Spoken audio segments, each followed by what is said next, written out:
Hello అండి, నమస్తే. Welcome back to family bytes. ఈరోజు వీడియోలో వినాయక చవితి రోజు ప్రత్యేకంగా చేసుకునే బెల్లం కుడుములు, ఉండ్రాళ్ళు ఎలా చేసుకోవచ్చో చూపించబోతున్నాను. చాలా రుచిగా ఉంటాయి, చేసుకోవడం కూడా చాలా ఈజీ. కేవలం 15-20 నిమిషాల్లోనే ఈజీగా ప్రిపేర్ చేసుకోవచ్చు. వినాయకుడికి ఇష్టమైన బెల్లం కుడుములని ఎలా ప్రిపేర్ చేసుకోవాలో చూసేద్దాం. దీనికోసం ముందుగా స్టవ్ మీద గిన్నె పెట్టుకొని 3/4 కప్పు దాకా బెల్లాన్ని వేసుకోండి. మనం తీసుకునే 1 కప్పు బియ్యం పిండికి 3/4 కప్పు దాకా బెల్లం అయితే కరెక్ట్గా సరిపోతుంది. ఇందులోకి 1/2 కప్పు దాకా నీళ్ళని వేసి ఈ బెల్లాన్ని కరిగించుకోవాలి. బెల్లం ఇలా కరిగితే సరిపోతుంది, ఎటువంటి పాకం రావాల్సిన పని లేదు. ఈ బెల్లం సిరప్ని పక్కన పెట్టేసేయండి. ఇప్పుడు ఒక ప్యాన్లోకి 1 కప్పు దాకా నీళ్ళని వేసుకోండి. ఇందులోకి 1/2 టీ స్పూన్ దాకా ఉప్పును వేసుకోండి. అలాగే ఇందులోకి 1/2 కప్పు దాకా నానబెట్టిన శనగపప్పును వేసుకోండి. 2 టేబుల్ స్పూన్ల దాకా పచ్చి కొబ్బరి తురుమును కూడా వేసుకోండి. పచ్చి కొబ్బరి వేస్తే టేస్ట్ అనేది చాలా బాగుంటుంది. ఒకవేళ మీ దగ్గర లేకుంటే ఎండు కొబ్బరి తురుమునైనా వేసుకోండి. ఈ శనగపప్పుని 50% ఉడికేంత వరకు ఉడికించుకోండి. తర్వాత ఇందులోకి బెల్లం వాటర్ని వడకట్టి తీసుకోండి. ఇలా వడకట్టి తీసుకోవడం వల్ల బెల్లంలో ఏమైనా నలకలు ఉంటే పోతాయి.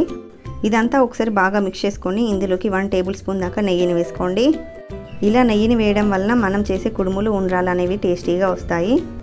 అలాగే మంచి ఫ్లేవర్ కోసం 1/2 టీ స్పూన్ దాకా యాలకుల పొడిని కూడా వేసుకొని ఒక 2-3 నిమిషాల పాటు బాగా మరిగించండి. 3 నిమిషాల తర్వాత పప్పు ఉడికిందో లేదో ఒకసారి చెక్ చేసుకుందాము.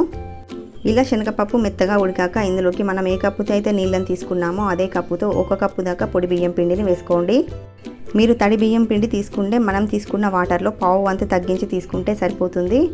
ఈ బియ్యం పిండి వాటర్లో అంతా కలిసే విధంగా బాగా మిక్స్ చేసుకోండి. ఇలా అంతా కలుపుకున్నాక ఇది గోరువెచ్చగా అయ్యేంత వరకు పక్కన పెట్టేసేయండి. ఇది గోరువెచ్చగా అయ్యాక ఒక 2-3 నిమిషాల పాటు పిండిని బాగా కలుపుకోండి. ఇలా 2-3 నిమిషాలు పిండిని కలపడం వల్ల మనకి పిండి అనేది సాఫ్ట్గా వస్తుంది. చూడండి, పిండిని ఇలా సాఫ్ట్గా కలుపుకున్నాక చేతికి కొంచెం నెయ్యిని రాసుకుంటూ కొంచెం కొంచెంగా పిండిని తీసుకొని కుడుముల్లా చేసుకుందాము.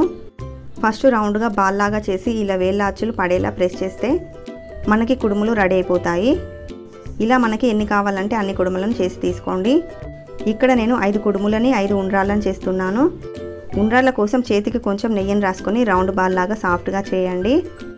ఇలా మనకి ఎన్ని కావాలంటే అన్ని చేసుకోవచ్చు. 3వ షేప్ కింద ఇక్కడ నేను 3 అప్పాలను చేస్తున్నాను. అప్పాల కోసం కొంచెం పిండిని తీసుకొని రౌండ్ బాల్ లాగా చేసుకొని కొంచెం ప్రెస్ చేసినట్లుగా చేయండి. ఇలా మీరు మీ వీలుని బట్టి, ఇష్టాన్ని బట్టి చేసుకోవచ్చు.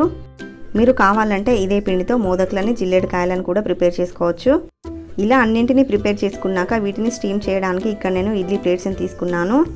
ఈ ప్లేట్స్కి కొంచెం నెయ్యి రాసి మనం ప్రిపేర్ చేసుకున్న అన్నింటినీ ఇందులో పెట్టేసేయండి. ఈ స్టాండ్ని ఇడ్లీ పాత్రలో పెట్టి 10-15 నిమిషాల పాటు లో ఫ్లేమ్లో స్టీమ్ చేసుకోవాలి.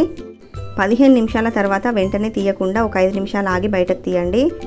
చల్లారిన తర్వాత ఈ కుడుములని దేవునికి నైవేద్యంగా పెట్టేసుకోవచ్చు. సో అంతేనండి, బెల్లం కుడుములు, ఉండ్రాళ్ళు చేసుకోవడం చాలా ఈజీ.